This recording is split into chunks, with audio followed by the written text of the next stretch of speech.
O tema da nossa reflexão é paz na cidade. Para aqueles que são leitores habituais e ávidos da palavra de Deus, já sacaram de onde qual é o verso, onde está o verso sobre o qual nós vamos refletir nessa noite. E ele está lá, no livro do profeta Jeremias, no capítulo 29, no verso 7. E o texto diz: procurai a paz da cidade para onde vos desterrei, e orai por ela ao Senhor, porque na sua paz vós tereis paz. Eu acho que no tempo em que nós vivemos, aliás, em todo o tempo, ao longo da história, a busca pela paz é algo que todos nós almejamos, todos nós buscamos em todo o tempo. E assim como nós somos diversos, cada um de nós aqui pode ter um entendimento diferente sobre a paz. Até, aliás, o momento, da nossa trajetória, o nosso momento de vida acaba até determinando, quando nós estamos, por exemplo, enfrentando alguma situação de luta financeira, a paz é dar conta desse trem, pagar a dívida e não mais ter essa dor de cabeça. Quando nós estamos diante de algum conflito, de alguma questão que se imponha no ambiente familiar, no ambiente de trabalho, no ambiente em que nós vivemos, na nossa vizinhança, a paz que nós estaremos buscando naquele momento é que acabe esse conflito, e a gente pode ficar a noite inteira aqui dando inúmeros exemplos do que pode significar a paz para cada um de nós no momento da nossa vida, nesse tempo e nesse espaço em que nós estamos. E em todo o tempo, e sobretudo agora olhando de uma forma conjuntural, do momento em que nós vivemos enquanto sociedade, eu não sei quanto a vocês, mas eu fico angustiado de ver o noticiário diário, de muitas vezes ver as situações em que eu me deparo todos os dias no meu cotidiano. É realmente a busca pela paz é absolutamente necessária nesse tempo em que nós vivemos. Temos guerras acontecendo nesse momento, muitas questões de injustiças, e aí olhando para o contexto do Brasil, olhando para a cidade de São Paulo, olhando para a Vila Leopoldina, sobre a qual nós vemos que é necessário haver uma pacificação. Então eu acho que há um consenso entre nós que essa busca pela paz é algo que nós almejamos em todo o tempo. Mas o texto, ele nos chama a atenção para o fato de que nós temos que ser intencionais na busca da paz. E ele tem um contexto, e acho que esse contexto pode também nos ensinar bastante. O profeta Jeremias, ele está escrevendo uma carta para o povo de Israel, especificamente Judá, o reino do sul, que estava debaixo do exílio babilônico, porque Deus tinha determinado juízo sobre essa nação, porque eles estavam pisando na bola. Foi o próprio Deus que permitiu que eles estivessem nessa situação. E Deus deu de antemão tudo o que ia acontecer durante esse período. Ele disse que ia durar 70 anos, ele instruiu a nação a continuar ali na sua trajetória, na sua vida cotidiana, trabalhando, produzindo, se casando, dando os seus filhos em casamento, recebendo também em casamento aqueles que pudessem ser agregados às suas famílias, para que a nação continuasse, para que a nação não sumisse durante esse período. E a nação não estava muito feliz com essa palavra, com aquilo que Deus havia dito que ia acontecer. O próprio profeta Jeremias já havia falado, Jeremias, Ezequiel, Daniel também. E se levantavam, vez por outra, vários profetas dizendo coisas diferentes. Coisas que a nação queria ouvir. E que eram mentira, porque Deus tinha determinado tudo o que ia acontecer naquele tempo. E essa carta que Jeremias escreve, ele está no exílio do exílio, ele está no Egito, porque ele está literalmente correndo risco. Inclusive, se ele estivesse entre os seus ali, tinham pessoas que queriam ir contra a vida dele, e houveram tentativas nesse sentido. Ele vem ratificar tudo aquilo que ia acontecer nesse tempo. E aí ele, versos anteriores a esse que nós lemos, lembra que o período ia ser de 70 anos, ele mais uma vez diz que eles tinham que continuar trabalhando, produzindo, que eles tinham que continuar, né, que a nação,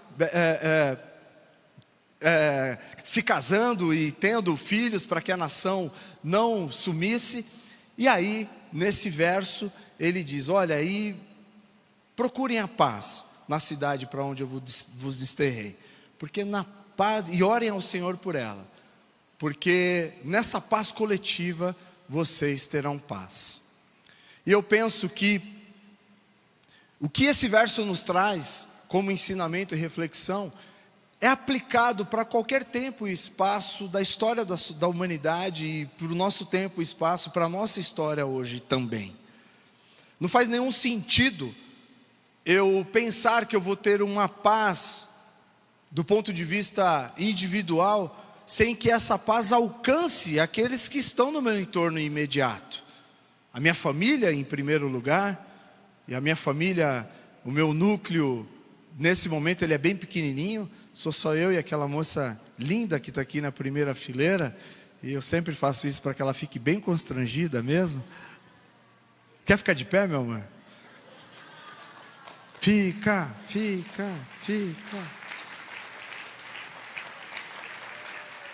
Pastora Carmen, aliás, eu nem me apresentei, para quem não me conhece, eu sou o pastor Daniel Beltrão.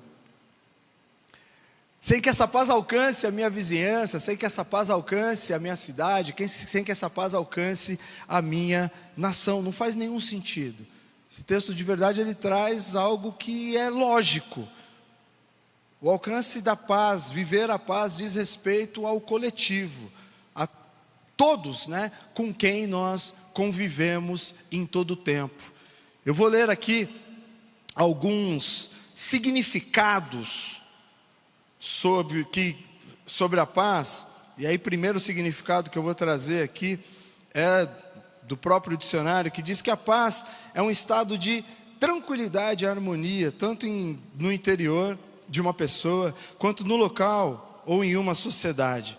Ela se caracteriza pela ausência de conflitos, violência e agitação, mas também implica na presença de justiça, igualdade, respeito e condições que promovam o bem-estar e o desenvolvimento de todos. No grego, e aí a palavra é eirene, a definição é, a palavra derivada do grego clássico, a palavra representa um estado de ausência de guerra ou inimizade entre nações ou grupos. E aí quando nós vamos para o hebraico, shalom, e nós inclusive temos, né, muitas vezes o hábito, né, de desejar a paz do Senhor, e hoje em dia nós também, muitas pessoas, né, utilizam o termo no hebraico também, que é o shalom. Ela significa paz, harmonia, bem-estar e prosperidade, totalidade. Ela pode ser usada com um cumprimento ou despedida, semelhante ao olá ou adeus. Ela também descreve um estado de integridade, plenitude, onde nada está quebrado, faltando ou fora do lugar. E eu quero trabalhar com essa definição nessa noite, né? A paz que o Senhor tem para mim e para você. E a paz sobre a qual nós devemos incidir, lutar para que aconteça conosco, e também do ponto de vista coletivo. É essa paz que nos traz essa completude, essa integridade, essa inteireza, que faz com que nós tenhamos a provisão para absolutamente tudo que nós precisamos. É a paz que somente o Senhor pode promover para mim e para você. Eu espero que nós saiamos daqui com essa paz, e mais do que isso, comprometidos em promover essa paz aonde quer que o Senhor nos leve, em nome de Jesus. Porque a palavra diz, né, lá nas bem-aventuranças, no início do Sermão do Monte, bem-aventurados os pacificadores, porque serão chamados, ou serão reconhecidos, de acordo com a sua tradução, como filhos de Deus. Tu quer ser reconhecido e chamado como filho de Deus? Hoje o que a sua igreja fez ali no meio da comunidade foi isso. Promover a paz ali, nesses diversos atendimentos que foram oferecidos. E glorificado seja o nome do Senhor, porque Ele foi ali projetado, através da vida de cada irmão e irmã, que foi a expressão do seu amor nesse Aviva Leopoldina. Mas para que eu possa falar sobre essa paz coletiva, sobre essa paz que atinge ao próximo, eu tenho que primeiro pensar na paz no meu primeiro núcleo. E aí o primeiro ponto da nossa reflexão é paz em casa. Isso nos dá inclusive autoridade para podermos falar sobre paz, né, de um ponto de vista, olhando para o bojo da sociedade como um todo. Isso faz com que, né, as pessoas possam nos olhar e falar: eu quero viver essa paz, eu quero viver essa... Muitas vezes a pessoa pode não ter até o entendimento do que seja, mas isso que essa pessoa, eu vou me usar como exemplo, que o Daniel vive. E em nome de Jesus eu quero já começar aqui declarando que todos os lares aqui são, ou estarão, ou estão sendo nesse momento pacificados, em nome de Jesus. Eu quero falar no primeiro momento aqui da paz na relação conjugal. Eu vi umas carinhas aqui agora sim.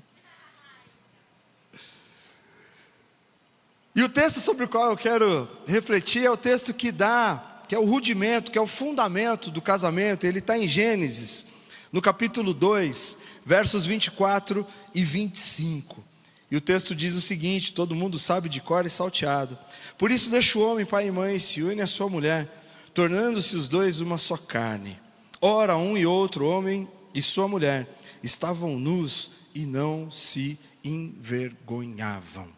Então a primeira recomendação aqui é: deixe o seu núcleo original, saia, né, da convivência com a sua parentela, e você vai criar a partir de agora a sua, com seus paradigmas. Sim, se você teve bons exemplos, pode reproduzi-los, não tem problema algum. Se você teve boas referências, as coloque em prática. Mas a partir de agora, além dessas, você vai viver as suas. Você vai estabelecer outro modelo, outro paradigma. E eu quero aqui também fazer uma declaração que, se você ainda não pôde fazer isso, principalmente por uma condição financeira e econômica, que o Senhor vai te dar condição de você ter o seu lar e cumprir esse mandamento da palavra de Deus, em nome de Jesus. Amém? Glória a Deus. Mas o texto segue, e ele diz algo que nós reproduzimos vez por outra, e principalmente quando o casamento é celebrado. E muitas vezes nós reproduzimos aqui também nas nossas conversas sobre o casamento, sobre o matrimônio, mas nós refletimos pouco sobre isso. E ele diz: e ambos serão uma só carne. Isso é um desafio muito grande. O que a palavra diz é que não é uma possibilidade, isso é uma realidade, é um decreto, é algo que, do ponto de vista espiritual, já está posto. Quando nós nos unimos em matrimônio, Deus olha para essas duas pessoas que se uniram e não vê mais dois, Ele vê uma unidade nesse casal. Significa dizer que há um propósito para os dois, significa dizer que Deus, a boa, perfeita e agradável vontade de Deus vai se manifestar para os dois, sempre, e não para um ou para outro. E muitas vezes nós vemos os casais não se atendo a essa realidade e tentando ter uma vida individual, mesmo tendo tomado a decisão de se unir em matrimônio. Não vai dar certo, não vai ter paz nessa relação, enquanto cada um tiver um objetivo, enquanto cada um tiver de um lado da corda, não vai rolar. E nós temos que, em nome de Jesus, nos apropriarmos dessa verdade. E ela é uma verdade tão absoluta que ela se reflete na nossa vida civil também. Quando nós nos unimos e fazemos, tomamos essa atitude na República Federativa do Brasil, indo a um cartório e assumindo esse compromisso, Tu não vai mais contrair nenhum empréstimo, abrir uma empresa, fazer qualquer ato civil aqui sem a anuência de um e de outro. Tudo que vocês forem fazer, os dois vão ter que assinar. É assim ou não é? Quem é casado aqui? Não é assim que funciona? E muitas vezes, mesmo diante de todas essas evidências, nós vemos as famílias, os casais, mais incidindo sobre a desarmonia do que sobre a paz, sobre a qual nós estamos meditando nessa noite. Eu quero te dizer em nome de Jesus, e aqui, num desrespeito, abre mão das suas características, abre mão dos seus temperamentos, abre mão das suas peculiaridades, mas diz respeito a usar tudo isso para gerar uma complementariedade nessa unidade que se forma, nessa uma só carne que se forma a partir do momento que nós nos unimos em matrimônio. E para que isso aconteça, para que haja essa simbiose verdadeiramente, a próxima afirmação do texto nos ajuda muito para que nós possamos andar dessa forma. Porque o texto diz: e ambos estavam nus e não se envergonhavam. E a gente sabe muito bem que a vergonha pela nudez só veio depois da queda, depois que o pecado entrou no mundo. E aí eles se envergonharam um do outro e do próprio Deus, e passaram a cobrir as suas partes íntimas. E não é sobre essa nudez que eu quero falar aqui, né, que nos leva à manifestação, né, do amor eros. Não é sobre isso que eu quero falar. Eu quero falar sobre uma nudez que significa sermos transparentes um com o outro, não termos nada em oculto um com o outro, não termos nenhuma omissão um com o outro, não temos nenhum plano que não considere o nosso cônjuge. Não faz sentido algum, porque se a Bíblia diz que nós somos uma só carne, Deus não vai abençoar nada que eu queira fazer em detrimento daquela que forma essa unidade comigo. Simples assim. E muitas vezes, por mais óbvio que pareça isso que eu estou dizendo agora, nós vemos os casais não caminhando e não agindo dessa forma, e infelizmente alcançar a paz no matrimônio, se nós não nos apropriarmos dessa verdade, de que nós somos uma unidade e que nós temos que ser transparentes um com o outro. Essa nudez diz respeito à nossa nudez moral, diz respeito a ter uma nudez intelectual, a termos, independente de qualquer circunstância e situação, não pode haver nenhuma omissão entre os casais, não pode haver segredo.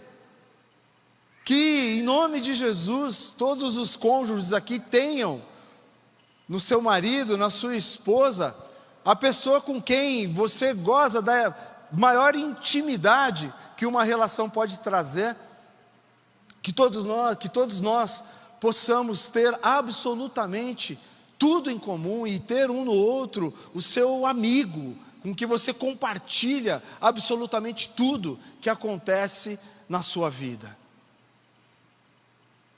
Que não haja mentira, que não haja omissões, porque isso traz a paz para a relação. Quem aqui já viu o seu cônjuge triste por qualquer situação que ele estivesse passando e ficou incomodado por conta, porque a gente passa a conhecer, né, os sinais, os rostos, os gestos, etc. e tal. E ele por algum motivo não quis se abrir ali naquele momento. Isso para mim me dá uma angústia muito grande. E a Carmen já aprendeu que ela não vai conseguir segurar a informação de mim muito tempo, porque eu vou ficar insistindo tanto, que mesmo querendo ter esse momento de reflexão e de construção individual, ela acaba trazendo ali, porque ela sabe que isso vai me angustiar de uma forma que eu não vou deixá-la em paz. Que nós possamos nos antecipar em nome de Jesus a esse movimento, e que não tenhamos nada, absolutamente nada em oculto dentro da nossa relação matrimonial, porque nós somos uma só carne, com aquele com aquela com quem nós decidimos nos casar. E esse estado de honestidade, de transparência, de termos de fato tudo em comum, é pacificador. Faz com que a presença de Deus se manifeste no nosso casamento e que a paz dele esteja na nossa relação em todo o tempo. Amém? Glória a Deus.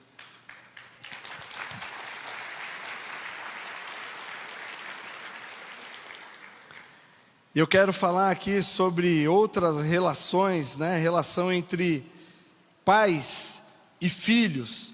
E Efésios, no capítulo 6, versos de 1 a 4, diz o seguinte: filhos, obedecei a vossos pais, ou honrem aos seus pais, porque isso é justo. Honra teu pai e tua mãe, porque esse é o primeiro mandamento com promessa, para que te vá bem e sejas de longa vida sobre a terra. E vós pais, não provoqueis vossos filhos à ira, mas criai-vos na disciplina e na admoestação do Senhor.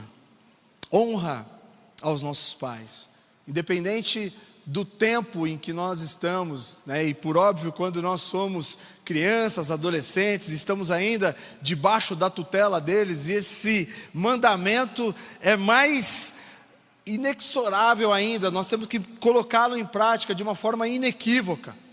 Mas também, depois que nós saímos, debaixo dessa guarda, montamos a nossa família, nós temos que continuar honrando aos nossos pais. E como nós vemos, infelizmente, nos dias de hoje, esse mandamento não sendo cumprido. Alguém aqui concorda comigo ou não? Essa é uma pergunta retórica, acho que todas as mãos vão levantar nesse momento. E não só a honra aos pais, quando eu era menino, quando eu era criança, eu lembro que tinham algumas questões que eram inegociáveis. Obedece aos mais velhos. Quando o mais velho está falando, você não fica quieto. Quem aqui lembra desse tempo? Faz tempo, né?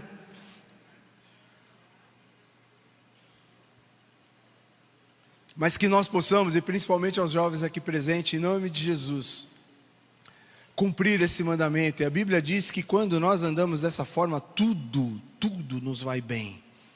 Os nossos dias, a nossa existência é prolongada.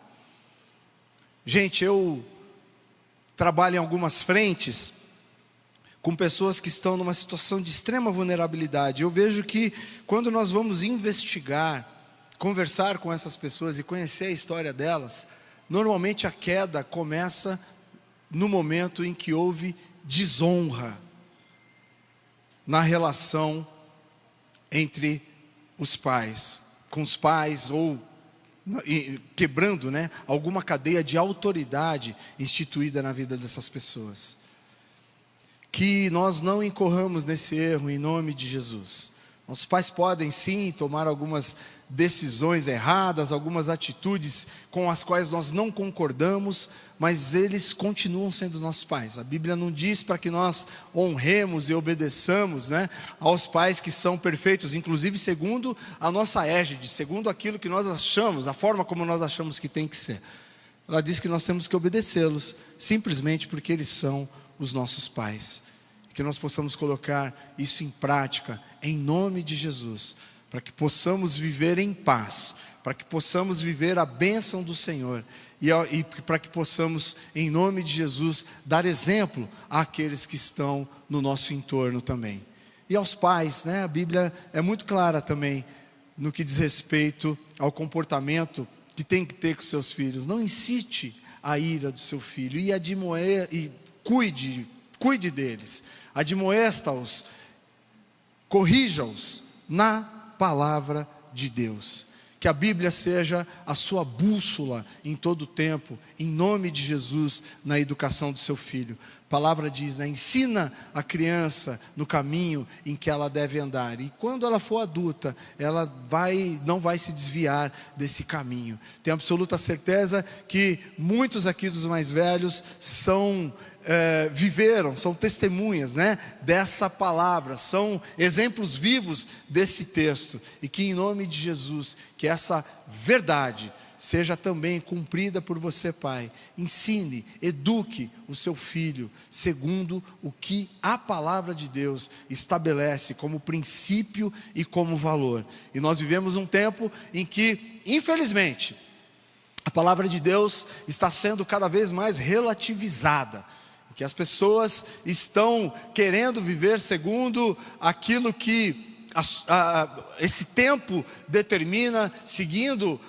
a sua própria vontade, que nós não entremos, em nome de Jesus, nessa armadilha, e que a Bíblia seja a nossa bússola em todo o tempo, mas que, segundo a reflexão que nós estamos fazendo aqui agora, sobre a criação de filhos, que todos vocês, pais, tenham a palavra de Deus como parâmetro, para que vocês possam gerar uma geração de homens e mulheres que darão continuidade ao seu legado, que irão, em nome de Jesus, revolucionar os espaços aonde eles estiverem, que serão reconhecidos por serem bons, por serem honestos, por serem compassivos, por serem amorosos e, por acima de tudo, por amar e glorificar o Deus a quem nós servimos, o Deus que nos criou. Amém? Que possamos andar dessa forma em todo o tempo, em nome de Jesus.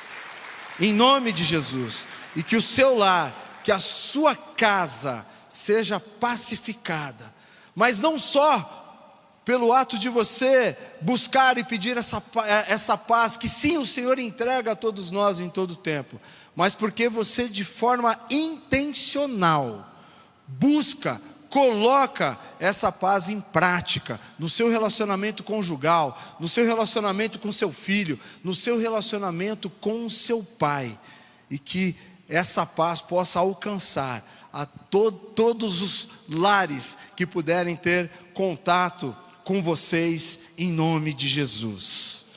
O segundo ponto da nossa reflexão, e aí entra aqui em algo que nós fizemos hoje, é paz com a cidade.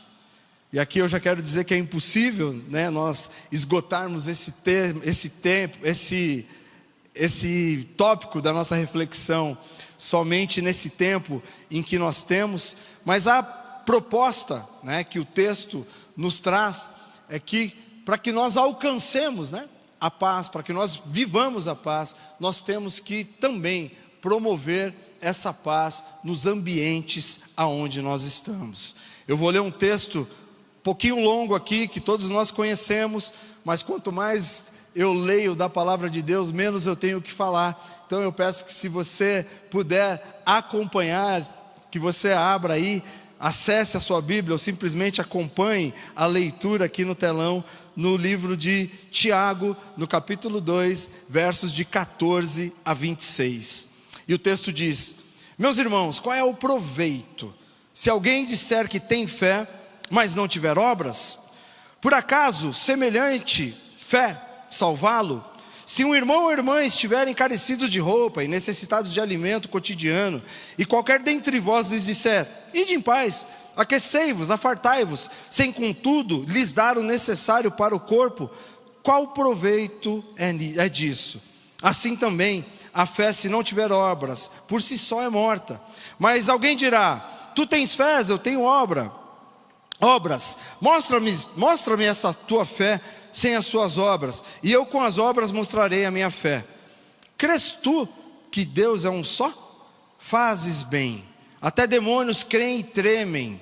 Queres, pois, ficar certo, ó homem insensato, de que a fé sem obras é inoperante? Não foi por obras que Abraão, nosso pai, foi justificado quando ofereceu sobre o altar o próprio filho Isaque?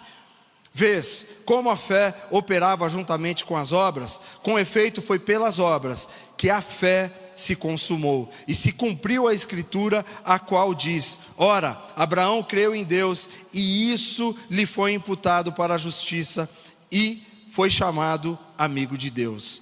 Verificais que uma pessoa é justificada por obras, não por fé somente. De igual modo, não foi também justificada por obras a meretriz Raabe, quando acolheu os emissários e os fez partir por outro caminho? Porque, assim como o corpo sem espírito é morto, assim também a fé sem obras é morta. Eu já vou ler aqui em ato contínuo o outro texto que está no Evangelho de Mateus, no capítulo 5, versos de 14 e 26, que diz: Vós sois a luz do mundo. Não se pode esconder a cidade edificada sobre um monte, nem se acende uma candeia para colocá-la debaixo do alqueire, mas no velador, e alumia todos os que se encontram na casa. Assim também, brilhe a vossa luz diante dos homens, para que vejam vossas obras e glorifiquem a vosso Pai que está nos céus. Eu poderia ler outros tantos textos aqui, que apontam para o fato de que a nossa espiritualidade, ela não deve ser manifesta só em atos ritualísticos, ou seja, momento do culto. A nossa adoração ao Senhor não se dá somente nesse momento da liturgia que nós chamamos de louvor. Se a nossa entrega a Deus por meio de Jesus Cristo não redundar em atos práticos de amor, de nos importarmos, de termos misericórdia daqueles com os quais nós convivemos e estão passando por algum tipo de dificuldade, alguma coisa está errada conosco. E nós temos que nos reexaminar para entender o que está acontecendo, o porquê eu não estou sendo esse agente pacificador dos ambientes, das pessoas com as quais eu tenho o privilégio de interagir em todo o tempo, tendo o contato com Deus da paz. Eu lembro um texto do profeta Isaías, no capítulo 58, que diz respeito ao verdadeiro jejum. E ali o profeta, Deus, através do profeta, chama a atenção dos religiosos da época, que apregoavam jejum para fazer pedidos a Deus egoístas, para pedir o mal do próximo, que davam demonstrações evidentes para as pessoas, para a sociedade de que estavam em jejum, como se vestindo de sacos de pano, passando cinza no rosto, para que as pessoas olhassem para eles e falassem: uau, como ele é espiritual, que pessoa diferenciada que ele é. E aí Deus fala: olha, vocês fazem jejum e oram a mim, fazendo pedidos com os quais eu não concordo. O que eu esperava de vocês, e o que eu entendo que é o verdadeiro jejum, é que você olhe para as mazelas daqueles que estão no seu entorno. E aí o texto lista ali a viúva, o órfão, o pobre, aqueles que estão passando por algum tipo de sofrimento, de injustiça ou de privação. Mateus 25, quando Jesus fala de um tempo que nós vamos viver ainda, do trono branco, do julgamento, em que serão separadas as ovelhas dos cabritos, e o texto diz que os cabritos estarão à esquerda e as ovelhas à direita, e ele fala: olha, eu tive nu e me vestistes, eu tive fome e me alimentastes, estive preso, fostes me visitar, e a lista segue.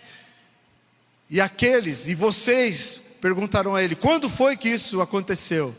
Quando vocês fizeram a um dos meus pequeninos, ou seja, a alguém que estava passando por esse tipo de necessidade. Eu quero estar nessa turma da direita, eu espero que você também queira estar, e você vai estar em nome de Jesus. Isso significa que você está sendo um instrumento nas mãos do Senhor para promover a paz. Porque, gente, não há paz com fome. Não há paz se você está passando algum tipo de desconforto, como na baixa temperatura, frio. Quando você tem vontade de tomar um banho e não tem a possibilidade. Eu posso seguir essa lista aqui a noite inteira. E a Bíblia nos chama a atenção. E Deus age nessa dispensação através da igreja. Quem pode e deve promover a paz, através de atos de justiça, através de uma incidência, sendo um instrumento nas mãos do Senhor em todo o tempo na sociedade, somos eu e você. É a igreja que tem essa chave. Eu quero dar um exemplo aqui de como isso é uma verdade.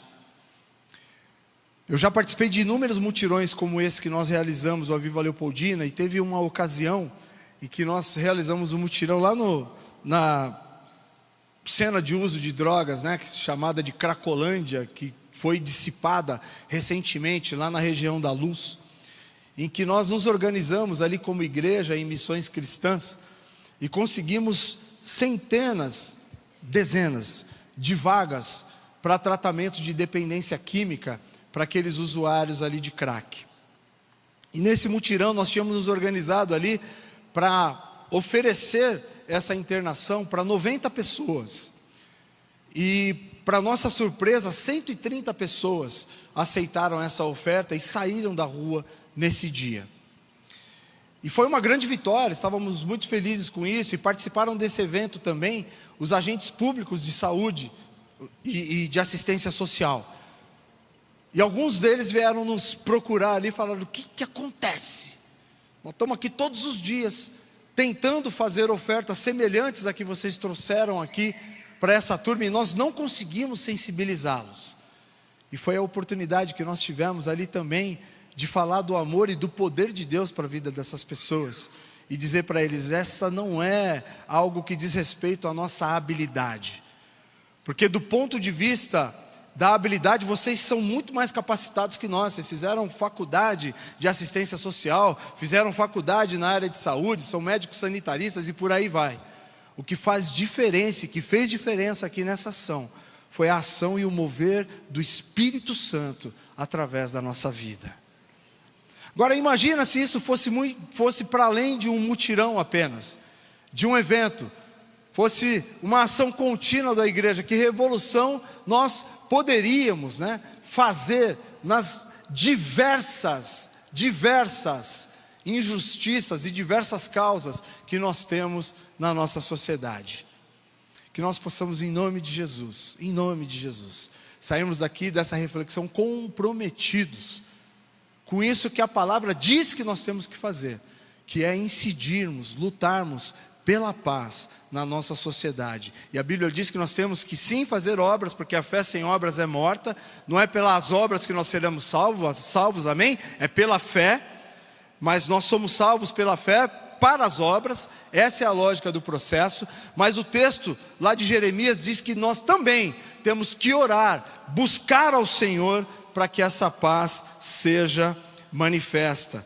E aí eu vou ler aqui 1 Timóteo capítulo 2, versos de 1 a 4, que diz o seguinte: antes de tudo, pois, exorto que use a prática de súplicas, orações, intercessões, ações de graça em favor de todos os homens, em favor dos reis, em favor dos que se acham investidos de autoridade, que vivamos a vida tranquila e mansa, e toda piedade e respeito, e tudo que isso é bom e aceitável diante de Deus nosso Senhor, qual seja que todos os homens sejam salvos e cheguem ao pleno conhecimento de Deus. Então o texto nos insta aqui a prática de súplicas, de orações, de intercessões, de ações de graça em favor de todos, gente, não é só quem a gente tem empatia, não é só de quem a gente gosta, não é só, sabe, aquele camarada ou aquela camarada no seu ambiente de trabalho, que você não se dá muito bem, aquele vizinho casca grossa, é por ele que você tem que orar, e buscar essa pacificação em nome de Jesus, e Deus vai levar a bom termo cada oração, cada súplica feita por nós, e vai pacificar esses ambientes, vai alcançar essas pessoas em nome de Jesus. Mas nós temos que incidir com ações práticas, mas também entendermos que nós temos que orar pela paz, em todo o tempo, para que nós tenhamos e vivamos essa paz coletiva. E que nós lembremos que nessa lista de súplica e de oração estão contemplados todos. Sabe qual é a etimologia da palavra todos? Significa todos. Simples assim. Nós fazemos, vez por outra, distinção de pessoas. Por empatia, por afinidade, enfim, por aí vai. Mas nós temos que orar e buscar a paz com todos, em nome de Jesus. E que nós façamos ações para que isso aconteça, mas também busquemos e oremos a Deus para que essa paz alcance todos com os quais nós temos o privilégio de interagir em todo o tempo, em nome de Jesus. Primeiro nós refletimos sobre a paz em casa, depois sobre a paz na cidade como um todo, mas para que isso aconteça, nós não somos seres bonzinhos, nós não somos seres capazes de colocar isso em prática sem uma ajuda divina. Nós temos que ter paz com Deus. E sobre isso eu já quero deixar uma dica, porque eu não vou conseguir mergulhar sobre esse tema. Mas no ano passado, o apóstolo Lamartine, mais ou menos nessa época do ano, mas se você entrar no nosso canal do YouTube e buscar uma pregação chamada Paz com Deus, você vai imergir sobre esse tema de uma forma incrível. E aí sim, com etimologias, grego, hebraico, você vai pirar nessa palavra, caso você ainda não tenha ouvido essa pregação. E se ouviu, vai lá de novo, que eu tenho certeza que Deus vai continuar essa comunicação contigo. Mas João 14:17 diz o seguinte: deixo-vos a paz, a minha paz vos dou, não vou lá dou como o mundo a dá. Não se turbe o vosso coração, nem se atemorize. O Senhor tem paz para todos nós, e nós devemos buscar essa paz com Ele em todo o tempo. E não há forma melhor de termos paz com Deus do que verdadeiramente termos esse relacionamento diário com Ele, do que andarmos em obediência à Sua palavra, aquilo que Ele nos deixou como princípio, como valor. Quando Ele fala aqui que Ele não nos dá a paz como o mundo a dá, o mundo, e aí sobretudo nas instâncias de governo, né, as propostas, os acordos de paz, normalmente eles são absolutamente interesseiros. E aqui provavelmente, né, Jesus está fazendo um contraponto, né, à Pax Romana que se vivia na época, que era um acordo de paz que fazia com que houvesse, entre aspas, uma harmonia entre todas as sociedades e nações que estavam debaixo do Império Romano, mas por interesse da própria Roma. Era uma paz, né, que fazia com que houvesse a possibilidade de se fazer uma viagem entre as nações com segurança, que abriu inclusive inúmeras rotas, principalmente comerciais. Esse era o interesse, e havia um interesse econômico nisso, e havia uma segurança, uma proteção. A igreja foi beneficiada com isso, porque fez com que o evangelho se alastrasse, mas esse acordo de paz era absolutamente interesseiro. E tudo que nós vemos hoje, né, estamos agora na iminência de alguns acordos de paz também, e tem que haver uma baita negociação, porque cada um quer que o seu interesse seja colocado em prática. Mas a paz que Deus tem para mim e para você é uma paz de alguém que é interessado em você, é uma paz de alguém que verdadeiramente quer que você viva de uma forma íntegra, de uma forma completa, que você tenha a prosperidade do ponto de vista material, do ponto de vista emocional, do ponto de vista espiritual, do ponto de vista intelectual, que você viva de uma forma completa. E Deus quer e tem isso para você. E o mundo não pode dar isso. Ele pode, conforme Ele deixou registrado no texto. Ele não nos dá a paz como o mundo nos dá, mas Ele nos dá essa paz que nos traz um estado de completude, para que nós possamos, como conhecedores dessa verdade, como seus filhos, como igreja, promover, levar as pessoas a essa paz também em todo o tempo, em nome de Jesus. Filipenses 4, de 6-7 diz: não andeis ansiosos por coisa alguma, em tudo porém, sejam conhecidas diante de Deus vossas petições, pela oração e pela súplica, com ações de graça, e a paz de Deus, que excede todo o entendimento, guardará o vosso coração e a vossa mente em Cristo Jesus. Quem quer essa paz? Amém? Que nós possamos nos apresentar diante do Senhor em todo o tempo, intercedendo, orando, suplicando diante dEle em todo o tempo, para que possamos ter acesso a essa paz, mas que nós possamos também, segundo nós refletimos aqui durante esses 50 minutos, não só buscarmos e vivermos essa paz, mas que ao estarmos nessa condição, que nós nos comprometamos em nome de Jesus, a sermos atores, promotores dessa paz, aonde quer que nós estejamos, no seu núcleo familiar, na sua vizinhança, na sua cidade, no seu trabalho, no ambiente acadêmico, aonde quer que o Senhor te leve, que você seja reconhecido como um filho de Deus, como um bem-aventurado, felizes os pacificadores, porque serão chamados, reconhecidos como filhos de Deus. Que essa seja uma realidade na minha e na sua vida, em nome de Jesus, para que possamos viver e promover essa paz aonde quer que nós estejamos. Amém? Você recebe essa verdade? Então dê uma salva de palmas ao Senhor.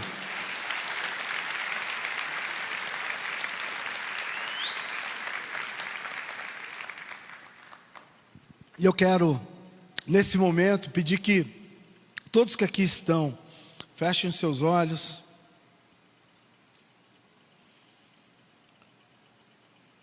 Eu quero orar para que nós possamos, em nome de Jesus, não só termos um entendimento intelectual dessa palavra, mas para que nós possamos sair daqui comprometidos a colocá-la em prática.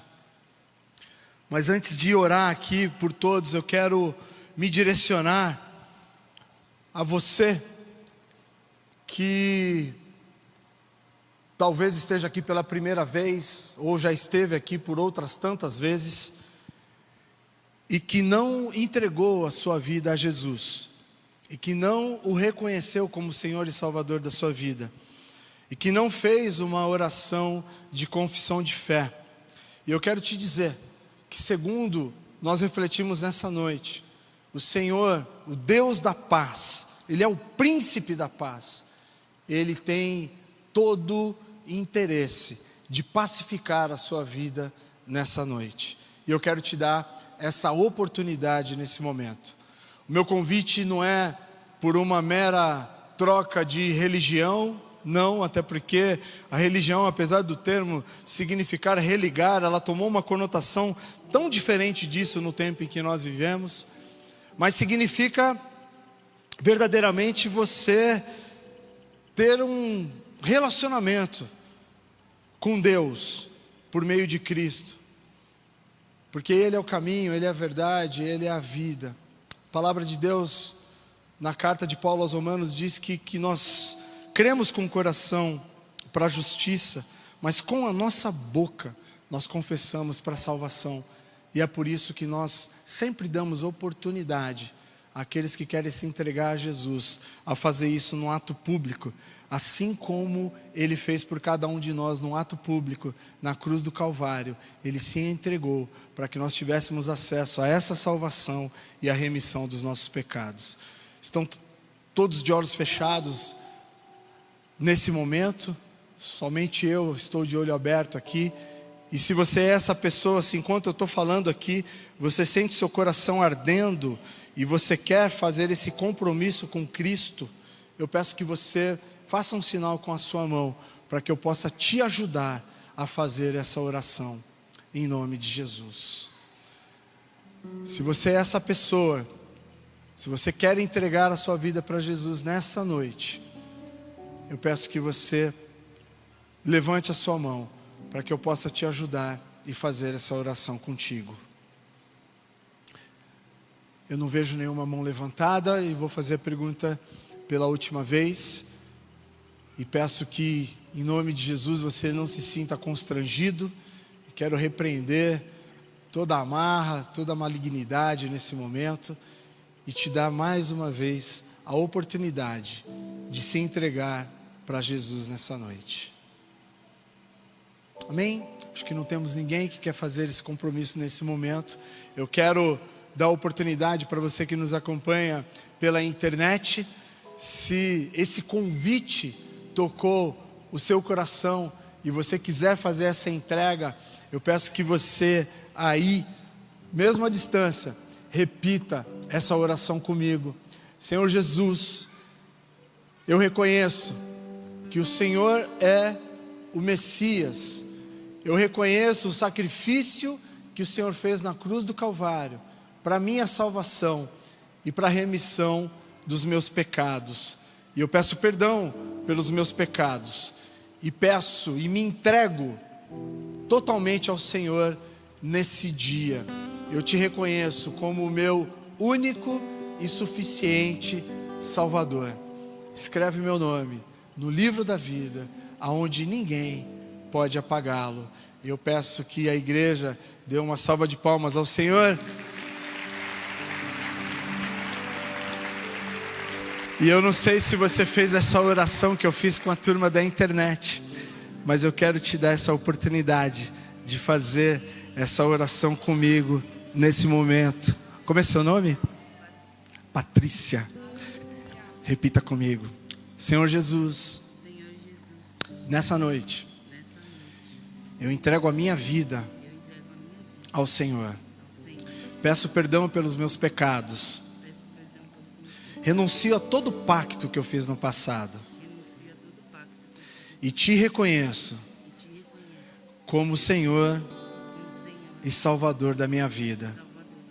Escreve meu nome no livro da vida, aonde ninguém pode apagá-lo. Senhor, eu apresento a vida da Patrícia diante do seu altar, te agradecendo pela minha irmã. Ela entrou nessa família de fé agora. Ela é sua filha. E eu peço a Ti, Espírito Santo, que o Senhor guie cada passo dela. Que o Senhor venha nesse momento pacificando a sua mente, as suas relações, em nome de Jesus. Que ela possa viver de forma cabal tudo aquilo que o Senhor tem como propósito para a vida dela. E que, em nome de Jesus, que ela seja, desde os primeiros passos, reconhecida como alguém que leva a paz, como uma pacificadora, aonde quer que ela esteja, na sua família, no seu trabalho, em qualquer ambiente, Pai, e que a sua luz brilhe e resplandeça através da sua filha, em nome de Jesus. Amém, amém e amém. Deus te abençoe, querida. Eu peço que todo mundo fique em pé agora no seu lugar. E eu vou pedir para que o louvor ministre uma canção nesse momento. E que você possa, enquanto esse louvor estiver sendo entoado,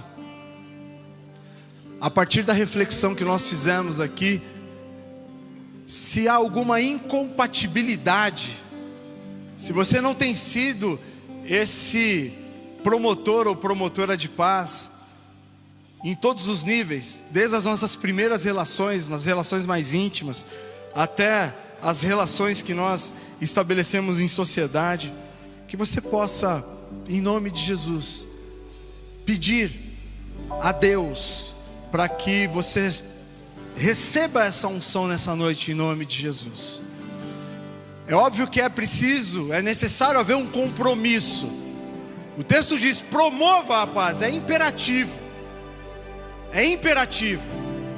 Mas que, em nome de Jesus, a partir dessa busca, dessa pacificação que somente Deus pode trazer a nós, que você saia daqui, que nós saiamos daqui animados, motivados, comprometidos a sermos pacificadores aonde quer que o Senhor nos leve, em nome de Jesus.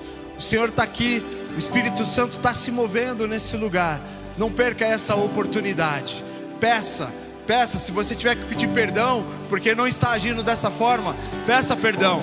Se você porventura não tem coragem, ou se você se sente tímido diante desse desafio, peça a Ele também, para que você saia dessa condição, em nome de Jesus, em nome de Jesus. Senhor, Teu é o reino e, portanto, o governo das nossas vidas. Diante da palavra que foi liberada nessa noite, nós sim pedimos a paz que só o Senhor pode dar, para nós em caráter individual, mas nos comprometemos a sermos pacificadores, porque queremos ser reconhecidos como seus filhos, queremos ser sal, queremos ser luz, queremos ser instrumentos promotores da sua justiça. Queremos, ó Deus, que mais e mais pessoas como a Patrícia, e sei lá se alguém na internet fez esse compromisso, alcance a salvação por meio de Cristo. Nós nos colocamos na sua instrumentalidade e reconhecemos que precisamos do Senhor, e pedimos a Ti, Espírito Santo, dá-nos ousadia, dá-nos capacidade, dá-nos habilidade, para que possamos não só viver, mas promovermos a paz, e que a paz que excede a todo entendimento, que independe das circunstâncias, tome conta do coração, da mente, dos lares, dos meus irmãos e irmãs, em nome de Jesus. De todos aqueles que estão nos acompanhando pela internet, o Senhor sabe qual é a condição de cada um, e que o Senhor alcance, Pai, com paz, aquela paz, ó Deus, que traz esse estado de completude, Pai.